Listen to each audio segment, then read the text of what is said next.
السلام عليكم ورحمة الله. الحمد لله رب العالمين. الصلاة والسلام على أشرف المرسلين وعلى آله وصحبه وسلم.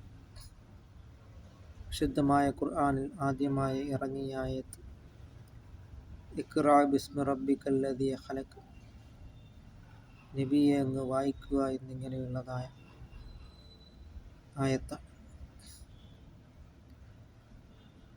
അല്ലാതെ AK-47 എടുത്ത് യുദ്ധം ചെയ്യുവാനും വാളെടുത്ത് യുദ്ധം ചെയ്യുവാനും വടിയെടുത്ത് അടിക്കുവാനുമല്ല, വായിച്ച് അതിലൂടെ വിജ്ഞാനങ്ങൾ കരസ്ഥമാക്കുകയും മനുഷ്യൻ അജ്ഞതയിൽ നിന്നും പ്രകാശത്തിലേക്ക് വരുവാനാണ്. അത് നാം മനസ്സിലാക്കിക്കൊണ്ട് ശുദ്ധ ഇസ്ലാം വിദ്യാഭ്യാസത്തിന് വളരെയധികം സ്ഥാനമാണ് നൽകിയിട്ടുള്ളത്.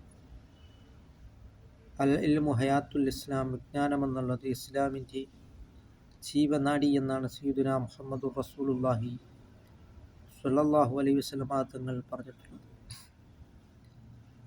ആ വിജ്ഞാനങ്ങളെ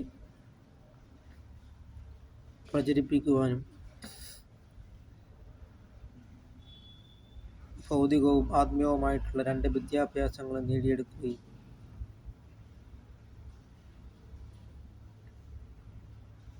എന്നിട്ട് ആ വിദ്യാഭ്യാസങ്ങളെ പ്രചരിപ്പിക്കുവാനും വേണ്ടിയാണ് വിശുദ്ധ ഇസ്ലാം പ്രോത്സാഹിപ്പിക്കുന്നത്.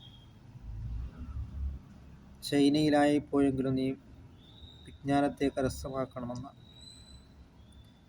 ചൈന അന്ന് വളരെ വിദൂരമായ സ്ഥലമാണ്.